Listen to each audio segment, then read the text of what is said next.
Hey there, welcome to the third episode of Under the Radar. Been having a really good time making these little videos for you guys. The last episode was on the first 7-inch that I ever picked up from my local scene. And today I'm going to cover the first actual pressed CD. And again, this is like when CD burners had kind of just hit. So CD burning really wasn't like a big thing at the time, but it was starting to kind of happen. And the very first press CD that I ever bought was by a local artist by the name of Gaughan or Michael Gaughan. And he had this is kind of a weird comedic punk rock keyboard based. He'd do his own drum machine stuff. Stylistically, it reminded me of Wesley Willis and maybe a little bit of Adam and His Package, but I think Adam and His Package is probably a little too pretty for a comparison to this record. And Wesley Willis probably is a little bit more accurate.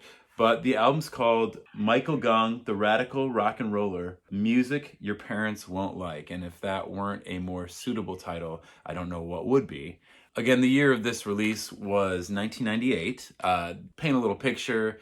This was the time frame when boy bands were rampant, and so like Spice Girls. I wanna do it with the Spice Girls. I wanna do it with the Spice Girls. I wanna do it with the Spice Girls. I wanna do it with the Spice Girls. I wanna do it with the Spice Girls. With the Spice Girls, yeah! Backstreet Boys and NSYNC and Britney Spears was just about to hit. It was kind of this new craze on the mainstream level. Kind of an embarrassing time. But we had all these local underground punk bands and things to go see in the Chicago area, which was a nice breath of fresh air. Also, this was the time when ska and ska punk was really big. So you had bands like Real Big Fish and Less Than Jake that were Mighty Mighty Boss Tones, stuff like that. That was kind of a big thing at the time to kind of counter-react that boy band thing. I found this CD at this local record store in McHenry, Illinois, and Mike Gaughan was playing a lot of different skate parks, local music venues. I think he played at this place called Record Breakers, which I haven't really talked about before, but in Hoffman Estates, there was a record store. It was like the place to go get music, and they would put on shows every now and then, like for indie bands that were touring, and some local shows too. Like Tuesday played there, Alkaline Trio played there, Alistair, RX Bandits. I'm trying to think of all the different kinds of bands that would play, but I know that Mike Gaughan played there one time with Apocalypse Hoboken and the Punanis and Mushiganas. So he was playing a lot of like punk rock shows. He was really into like Johan's Face records. Specifically, the band Oblivion was his favorite band. In fact, he had a song on here called I Love Oblivion. Oh, Pete. Oh, Scott. Oh, Brian. Oblivion. Oblivion's the greatest rock band that ever existed. Oblivion's the most talented group of songwriting musicians. And I actually got to see Mike Gaughan one time. I saw him at his actual parents' house in his garage with Oblivion, the Rebel Jedi, and Leonard's Innards. I think it was the Rebel Jedi's like reunion slash like a reunion show that it was a one-off deal kind of thing. They never did another show after that, so I think it was technically their last show. But yeah, saw him with Rebel Jedi, and he was hilarious.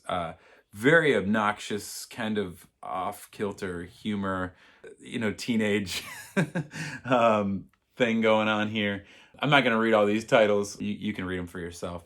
But I think my favorite song on this record was a song called Makeout Party. I'm feeling good. Everything's alright. I was watching Seventh Heaven on this fine Monday night. Then I had an idea to call girls on the phone. Please come on over, cause my parents aren't home. Hurry up! Don't be tardy! You're all invited to my make-out party! Hurry up! Don't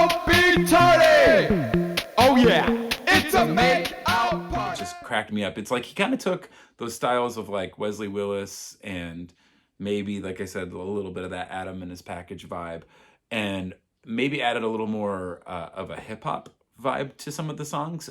Although some of the songs were straight up punk rock songs, such as Candy Bar Crazy.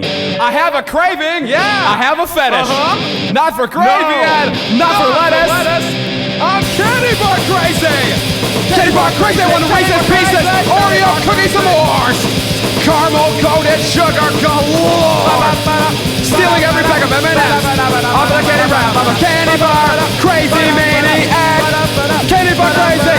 Feed me sugar, feed me sweets, feed me sugar coated Milky Way treats. Give me candy, make me mine. I'll eat 5 Snickers ice cream bars before I eat my lunch. I don't like healthy, I like junk. I'll eat so many Skittles till I'm sugar drunk. It makes me hyper, and that's what's good. Now high levels of sugar in my blood. I'm candy bar, candy bar, candy bar crazy, candy bar, candy bar, candy bar crazy, candy bar, candy bar crazy, candy bar. I have a craving, I have a fetish, not for gravy and not for lettuce. I'm candy bar crazy, I'm candy bar crazy, candy bar crazy, I'm candy bar crazy. Woo! Candy bar, Woo! Candy bar crazy, baby. Or lesbian gym teacher. You lift weights to throw the basketballs on in. You're a woman who's a little too masculine. You're buff as hell, wearing your champion shorts. You're a lesbian gym teacher who knows every rule about every sport. You're such a lesbian. You're such a gym teacher. Lesbian gym teacher. Things like that. I kind of wondered to myself, would this record be accepted in a local scene nowadays? I don't know, because big use of the freedom of speech. Mike was definitely a unique character, but again, this was the first pressed CD that I ever got. That wasn't a CDR. It wasn't, a cassette or a 7-inch or anything like that. This is before downloading. This is before you could post things to your, Pure Volume page or mp3.com, or even nowadays to like a SoundCloud or a Bandcamp page, like nothing like that. And so I just remember being at that record store, just being like, whoa, somebody actually has a CD out and it's in shrink wrap and it's for real. So that was a really cool thing. Good memories. As far as what Mike's doing nowadays, I think he is doing art full time. It looks like he has a website online, so I'm going to leave a link to his art and some of the stuff he does online if you want to check any of that out. And, in the meantime, feel free to leave some comments below, start a conversation. I'm really enjoying interacting with some of you guys on these other videos. Really appreciate you guys taking the time to check this out. I think the next episode will be about the first CDR that I ever purchased that somebody kind of, handcrafted themselves of their band. So I think that'll be my next one. But in the meantime, I have a music video dropping this Friday for the song Power. It's my last acoustic video for a little while until I get into some full band videos of my new project, Slave to Servant. Check that out on Spotify, iTunes, all that kind of stuff. There's actually a full band version of the song that I'm finishing up for my full-length record that will come out sometime probably at the end of 2020. But I'll talk about that more as all that is developing. And for now, just like I said, check out slavetoservant.com or slavetoservant.bandcamp.com. Feel free to send me an email, and I'll see you guys on the flip side. Thank you for your time.